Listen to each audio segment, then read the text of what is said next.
In the city of Lagos, there lived a wealthy chief named Adiwali. A respected Yoruba businessman in his late 40s, Chief Adiwali had everything a man could wish for: money, a flourishing company, and a beautiful home in the heart of the city. His name rang bells, not only because of his influence but because of the family he had built, at least, before things turned upside down. Chief's first wife, Chinelo, was a beautiful Igbo woman, with a sharp tongue and sharper pride. She had 2 beautiful daughters and a home that glowed with peace and laughter. She ruled her home like a queen, and everyone knew better than to cross her. She cooked his favorite meals, hosted guests with elegance, and raised the girls with care. Their laughter often echoed through the halls. Chief always returned to a clean home, a well-dressed wife and daughters who clung to him like gold. But deep inside her, one thing weighed on her heart like a stone. She hadn't given Chief a male child. She felt it in the way his smiles lingered less and the way he paused longer whenever the topic of heirs came up. She prayed, tried traditional methods, even visited pastors and herbalists, but nothing changed. Life in the mansion was peaceful. Yet despite the calmness, a quiet void grew inside him. A void only a male child could fill. Then one day, while in Dubai for a high-level investment meeting, Chief Adiwali attended a grand networking dinner hosted by one of his Indian partners. There he met Annaya, a beautiful young Indian lady with bright eyes and fierce confidence.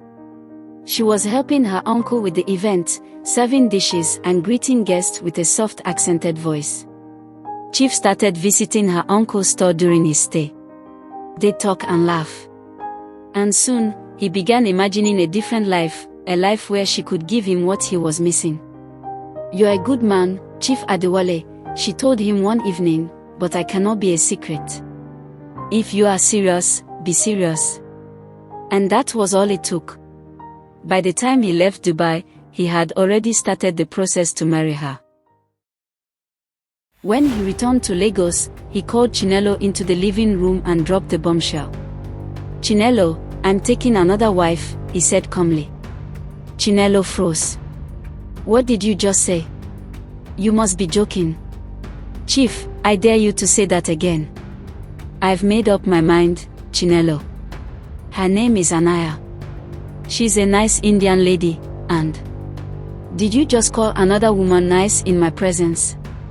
After all I've been through? Because I didn't give birth to a male child, you want to marry an extra wife while I'm still alive? I swear to God, that wedding will not hold." Chief tried to explain. But Chinelo was already on fire. She stormed out of the room angrily. From that day on, the house turned into a battlefield. Chief went ahead and brought Annaya home the next day. Chinelo transformed overnight into a whirlwind of rage and insult. She insulted Annaya at any slightest movement, chased her out of her kitchen when she tried to cook, refused her from touching anything in the house and even wanted to send her out of the house. She even insulted and tore Chief's clothes one day. "I will not sit in this house and watch you disgrace me," she screamed one morning. "After giving you 2 beautiful daughters, you think you can bring one Bollywood dancer here to share my seat? God forbid." Peace disappeared from the household. Even the housemaids were scared to move freely. Chief's once serene mansion became a war zone. It got so bad that Chief had to move Annaya into his second house in Ikeja to restore sanity and protect Annaya from the rising storm. There, she lived peacefully while Chief visited her often. And when it came time to marry her, Chief flew in guests from India. The wedding was a grand colorful fusion of Yoruba and Indian traditions. Ankara mixed with silk saris. Talking drums clashed with sitars. Spicy jollof rice beside bowls of chicken tikka masala. The media covered it. Socialites posted about it. Lagos society buzzed. "People will talk anyway," Chief told his friend at the event, sipping a glass of wine. "Let them talk with something sweet in their mouth." Chinelo nearly lost her mind that day. From then on, she vowed to make Annaya's life miserable if she ever stepped foot in their house. "I'm going to show her that this is Lagos and I am an original Abba made trouble." Meanwhile, over at the Ikeja house, Annaya settled in quickly. She transformed the place, added her soft golden lights, incense burners, and a touch of Indian silk on the furniture. She even started learning how to cook jollof rice. Chief Adiwali, on the other hand, was on cloud nine. His dreams were slowly coming true. He visited Annaya more often than he visited Chinelo. That alone added another log of fire to the already burning jealousy in Chinelo's chest. Then, like fate playing dice, one evening, Annaya called Chief into the room. "Chief," she smiled, holding a test strip. "I think we are not alone anymore." Chief paused. His face froze, then lit up. "You mean you're pregnant?" he asked. Annaya nodded. And Chief started dancing for joy and thanking his ancestors. That very week, he brought Annaya back to the main house. He called for a quick family meeting that day and stood tall in the center of the living room. "Annaya is pregnant," he declared, "and from this day, I want peace in this house. Any form of insult or disrespect to her from anyone will not be tolerated." Chinelo hissed from the corner. "Peace," she scoffed. "Chief, this is only the beginning. Get ready for me." That same week, Azuka, Chinelo's younger sister, arrived. "Sister Chinelo, where's the Indian witch that came to share your husband?" Azuka asked as she stepped into the house. "Tell her I came specially prepared for her." From that day, Annaya's troubles doubled. "Oh wow," Chinelo said one morning, watching Annaya arrange incense burners on the living room table. "So this is what you used to charm my husband, right?" She even had the guts to bring their Indian jazz into his house. Azuka chimed in. "Let me tell you, that thing won't work on him." "It won't," Chinelo said with a tone of finality. Another day, Annaya was in the kitchen making an Indian dish for Chief when Chinelo stormed into the kitchen. "What's that ugly smell?" Annaya smiled, not looking up. "It's dal. Indian lentil soup." Chinelo sniffed. "Dal. Sounds like something people say when they're choking." Azuka entered behind her. "Are you sure it's not gutter water she's boiling?" Annaya sighed, placed the spoon down, and wiped her hands. "I know you both don't like me," she said softly. "That's fine. But you can at least respect the man you both call Chief. I'm even carrying his child." "Respect?" Chinelo scoffed. "You want respect? Earn it first. Better throw away that thing before I slap that red dot of yours off your head." Annaya snapped. "Touch me, and I will show you what an Indian slap feels like." "Enough," an angry voice said. It was Chief. "If I hear one more insult, I will personally send the two of you," he pointed at Chinelo and Azuka, to that empty guest house in the village. Chinelo rolled her eyes. "Better than sharing my house with this Indian cockroach." Annaya gasped. "Cockroach? Ladies," Chief roared. "Don't test me." That night, Annaya cried. Not because of the insults, but because she was tired of pretending she was fine. A few days later, her mother and younger sister flew in from India to stay with her till delivery. They brought peace, support, and better spices. It was a beautiful Saturday morning. Chief Adiwali had been invited to a political wedding. The dignitaries of Lagos society would be there. He wanted his family to look presentable. "I'll be leaving the house by 2 p.m. for the event. You both must look presentable. No fighting and unnecessary drama," he told both wives that morning. Annaya smiled. "Of course, Chief. We'll behave." Chinelo grinned. "No problem, Chief." Chinelo sat in front of a giant mirror in her room. Azuka applied layers and layers of foundation and powdered Chinelo's face.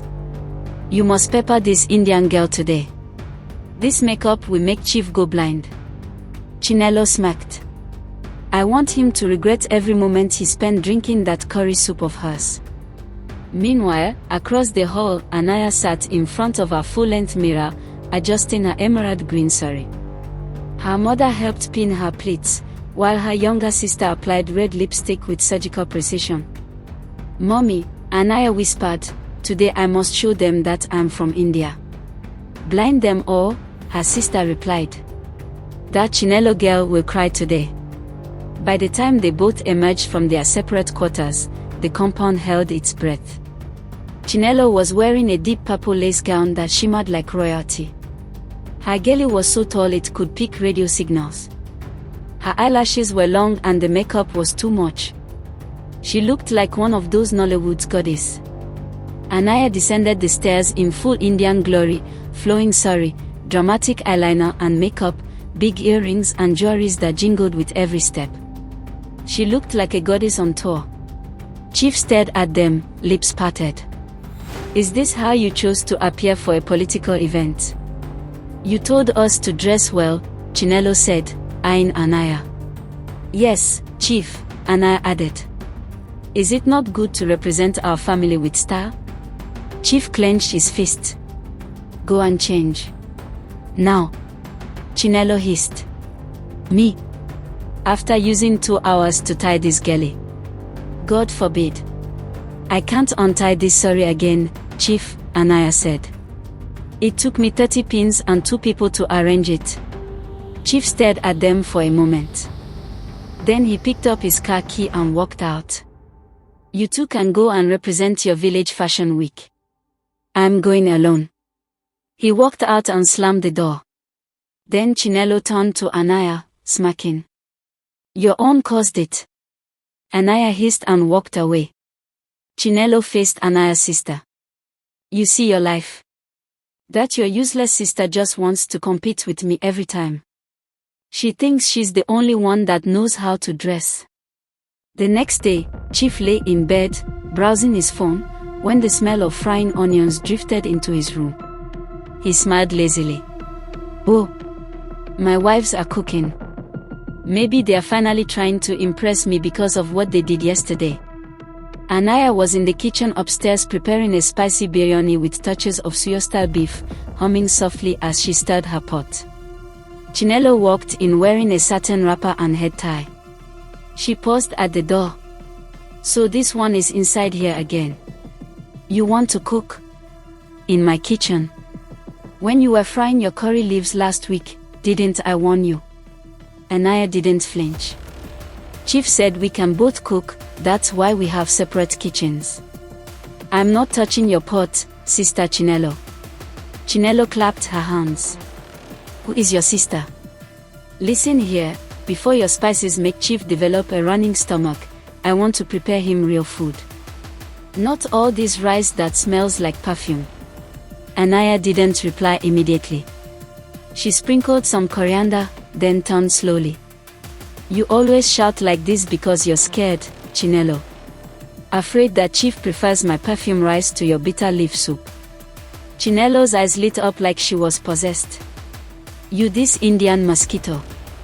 You think that because you are carrying a pregnancy, you have arrived. Ask questions, this house is not for weak hearts. Go ahead and cook your food.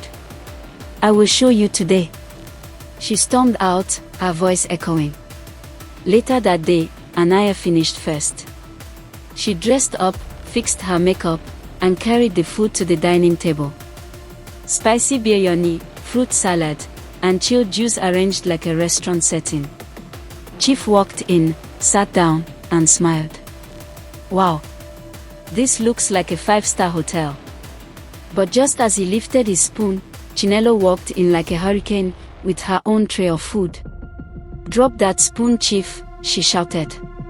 Chief froze. Chinelo dropped her own steaming plate of egusi soup and pounded yam. She shoved the biryani off the table, plates crashing and rice flying. Annaya gasped and stood up. "You're mad," she said. "And you're jobless." Chinelo snapped. "You can't feed that trash to my husband, you this Indian witch." Annaya walked around the table and slapped Chinelo's face. Both women grabbed each other's wrappers, screaming and hurling insults. Chinelo yelled in Igbo, Annaya shouted in Hindi. Chief stood, face pale.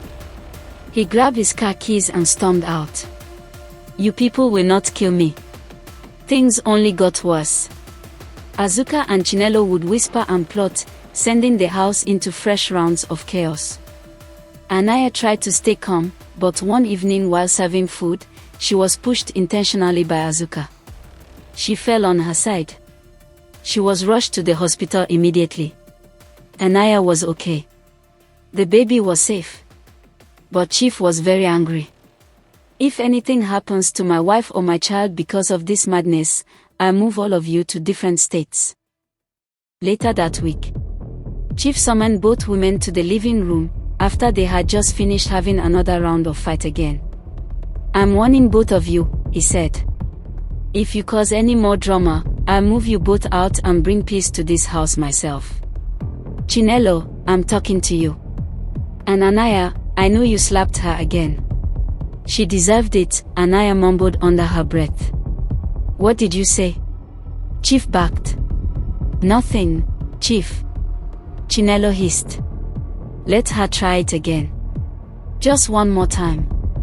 I will show her that Igbo women are not to be messed with. A week later, Chinelo was cooking in the kitchen when she felt lightheaded. Her vision blurred, and the next moment, she fainted. Azuka screamed. Chinelo! Chinelo! Somebody help! Chinelo was immediately rushed to the family hospital.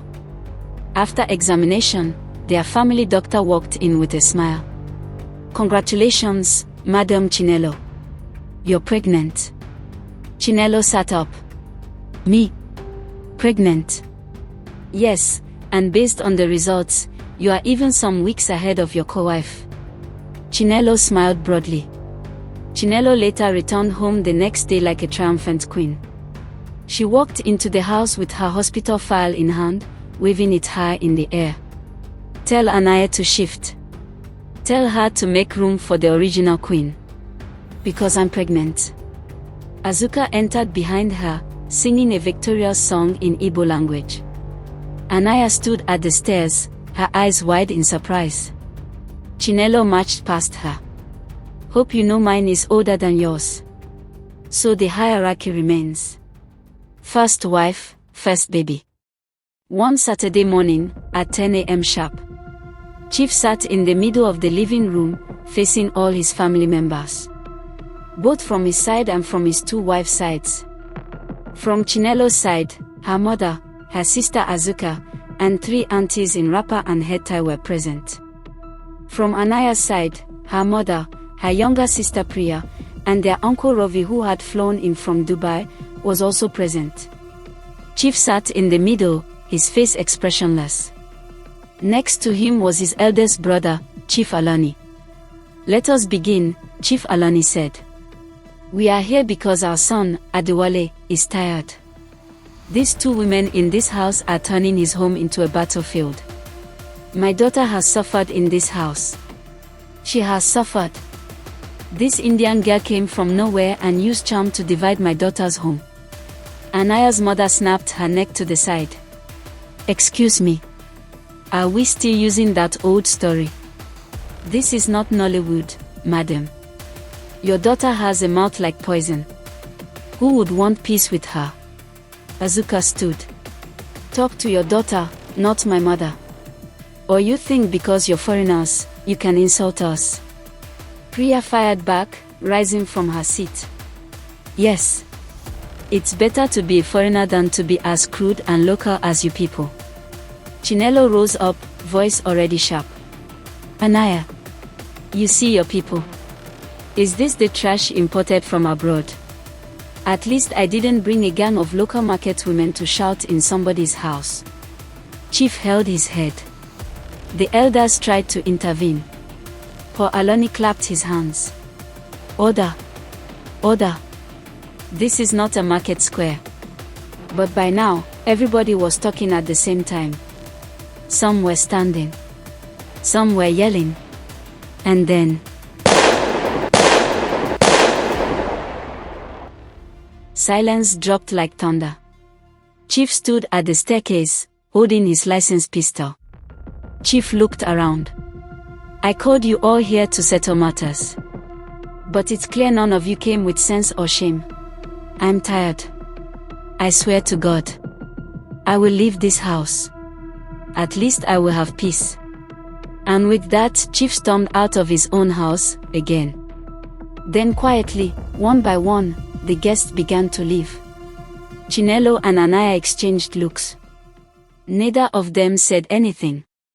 Months passed and Chinelo's belly came first.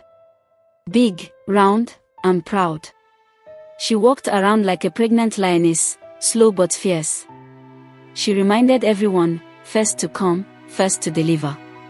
I am not playing second fiddle for anybody. Annaya's bump followed shortly. But she glowed differently. Calm. Smiling. Almost suspiciously peaceful. Chief was tired of them. Every morning started with a debate about pregnancy cravings and ended with emotional blackmail. Chief, I want to eat fried plantain. If you love me, you prepare it for me. Chief, tell Annaya to stop attacking me in my dreams. Since 3 days, I've been seeing masquerades. If anything happens to me or my child, just know it's spiritual warfare. Annaya would say, I feel like eating butter chicken with naan, and within minutes, her mother and sister would turn the kitchen into a full Indian restaurant. Chinelo would shout, I'm craving native soup with bitter leaf and snail, and the entire kitchen would be on lockdown. Another day, Chinelo accused Annaya of using her Indian incense to chase her baby's guardian angel away. Annaya responded by saying Chinelo's shouting might cause miscarriage, even the baby would be afraid to come out into this kind of madness. Chief was exhausted. He ordered the cook to be in charge of all meals, but even the poor man had to hide sometimes. Every morning, both women showed up in the kitchen, bellies in front, arms folded. I want chicken, Chinelo said. I want samosa, Annaya said. Weeks passed, and Chinelo, our Igbo lioness, finally gave birth. Chief was pacing outside. When the nurse emerged and said, Congratulations, sir, your wife gave birth to a baby boy, Chief didn't walk, he ran into the room. Chinelo, in her hospital bed, was glowing. Her mother and Azuka were already ululating and calling family members. Chief, you see. My daughter has redeemed this family. Chief's joy was full, but so was his guilt. Chief, you see now.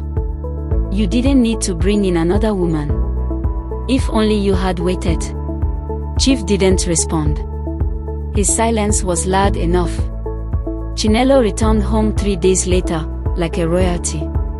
Her people threw a mini party in Chief's compound.